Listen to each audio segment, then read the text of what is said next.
सचमुच होने वाली, वो सचमुच होने वाली क्या है, और तुमको क्या मालूम है कि वो सचमुच होने वाली क्या है?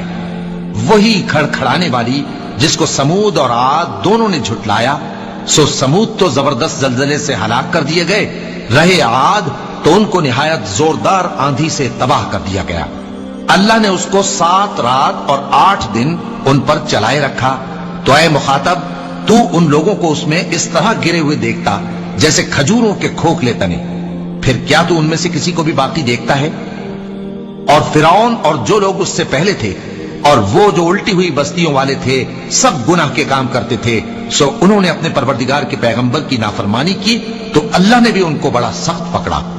जब पानी तुगयानी पर आया तो हमने तुम लोगों को कश्ती में सवार कर लिया ताकि उसको तुम्हारे लिए यादगार बनाएं और याद रखने वाले कान उसे याद रखें। फिर जब सूर में एक बार फूंक मार दी जाएगी और जमीन और पहाड़ दोनों उठा लिए जाएंगे, फिर एक बार ही तोड़ फोड़ कर बराबर कर दिए जाएंगे, तो उस रोज हो पड़ने वाली यानी क़यामत हो पड़ेगी और आसमान फट जाएगा तो वो उस दिन कमजोर होगा और फरिश्ते उसके किनारों पर होंगे और तुम्हारे परवरदिगार के अर्श को उस रोज 8 फरिश्ते अपने ऊपर उठाए होंगे।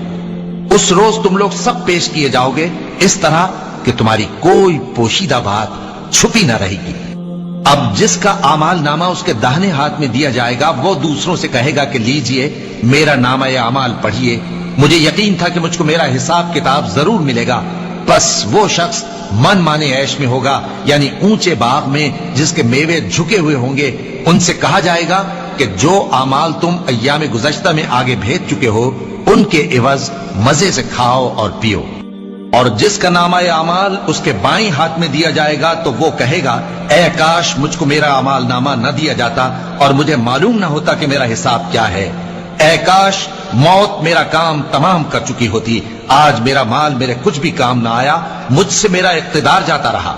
हुक्म होगा कि इसे पकड़ लो, अब इसे तौक पहना दो, फिर दोज़ख की आग में इसे झोंक दो, फिर जंजीर से जिसकी लंबाई 70 गज है जकड़ दो। ये न तो अल्लाह अजमत वाले पर ईमान लाता था और न फकीर के खाना खिलाने की तरगीब देता था। सो आज इसका भी यहां कोई दोस्त नहीं और न इसके लिए कोई खाना है सिवाय जख्मों के धोवन के, जिसको गुनाहगारों के सिवा कोई नहीं खाएगा। सो मैं उन चीजों की कसम खाता हूं जो तुमको नजर आती हैं और उनकी जो तुम्हें नजर नहीं आती, कि ये कुरान एक मुअज़्ज़ज़ फरिश्ते का पहुंचाया हुआ कलाम है और ये किसी शायर का कलाम नहीं, मगर तुम लोग बहुत ही कम ईमान लाते हो। और न किसी काहिन का कौल है, लेकिन तुम लोग बहुत ही कम गौर फिक्र करते हो। ये रब्बुल आलमीन का उतारा हुआ है। और अगर ये पैगंबर हमारी निस्बत कोई बात झूठ बना लाते तो हम इनका दाहिना हाथ पकड़ लेते, फिर इनकी रगे गर्दन काट डालते, फिर तुम में से कोई हमें इससे रोकने वाला ना होता। और ये किताब तो परहेजगारों के लिए नसीहत है, और हम जानते हैं कि तुम में से बाज इसको झुटलाने वाले हैं।